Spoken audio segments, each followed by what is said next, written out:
খেতে কিন্তু একদম আশা করছি মচমচেই হবে। হুম, দারুণ। টমেটো সসের সাথে খুব সুন্দর লেগেছে। বাড়িতে বানান, সন্ধ্যার সময় চা কফির সাথে দারুণ লাগবে। চলুন। নমস্কার বন্ধুরা, আমি শুভঙ্কর, আপনারা দেখছেন শুভঙ্কর কিচেন। আজকে আবার একটা নতুন রেসিপি আপনাদের সামনে নিয়ে চলে এসেছি, মাশরুম পকোড়া। আর যেটা কিন্তু মেলাঘাটে অনেক জায়গায় পাওয়া যায়, দোকানেও পাওয়া যায়। তো এটি খুব সহজ রেসিপি, যেটা বাড়িতে বানানো খুবই সহজ পদ্ধতিতে হয়ে যায়। সামান্য কয়েকটা উপকরণ দিয়ে এই রেসিপি বানানো সহজ। চলুন আজকের রেসিপিটা আপনাদেরকে সম্পূর্ণভাবে তুলে ধরি। আমার এখানে মাশরুম পুরো রেডি, বাজার থেকে কিনে নিয়ে এসেছি। এবার এটাকে আমি ভালো করে ছোট করে কেটে নেব।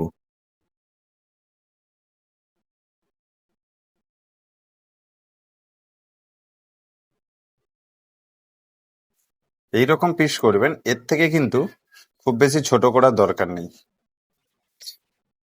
আমার কিন্তু সম্পূর্ণ মাশরুম কাটা হয়ে গেছে, আর আমি হাত দিয়ে কেটে নিয়েছি এরকম ছোট ছোট পিস করে। একটি পাত্রে জল নিয়ে তাতে 2 চামচ লবণ দেবেন অবশ্যই, এবং উপর থেকে মাশরুমগুলো দিয়ে দিন।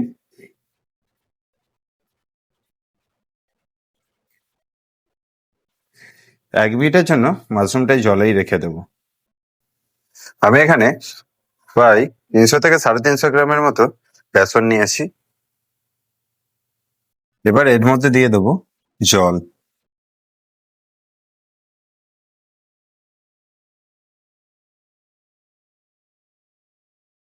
এখানে অবশ্যই একদম দেখুন, আমার থিকনেসটা দেখুন, একদম এইরকম করে ভালো।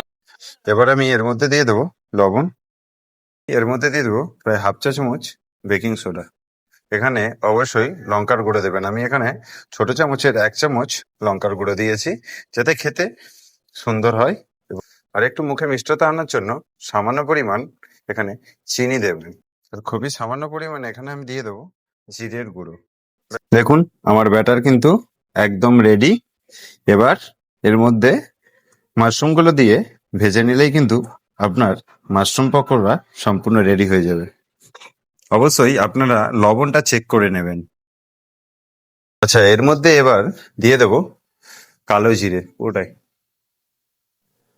এবার এর মধ্যে মাশরুমগুলো দিয়ে দিন।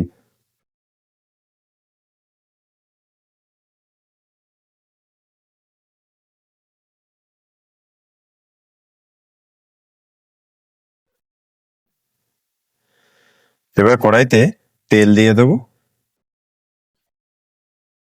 তেলটি কিন্তু গরম হয়ে এসেছে। এবার একে একে মাশরুমগুলো এর মধ্যে দিয়ে দেবো।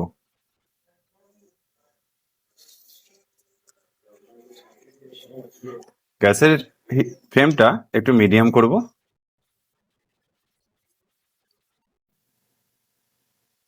দেখো মাশরুম পকোড়াগুলো একদম রেডি। এবার আমি ছেঁকে তুলে নেব।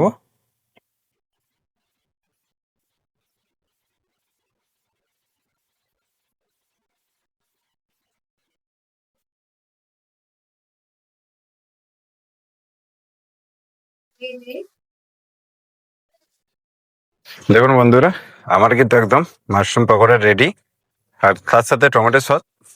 খেতে কিন্তু দারুণ লাগবে। দেখা হচ্ছে আপনাদের সাথে পরবর্তী ভিডিওতে নতুন একটা রেসিপি নিয়ে। শুভঙ্কর কিচেনের সাথে চ্যানেলটি লাইক, কমেন্ট এবং সাবস্ক্রাইব করতে অবশ্যই ভুলবেন না।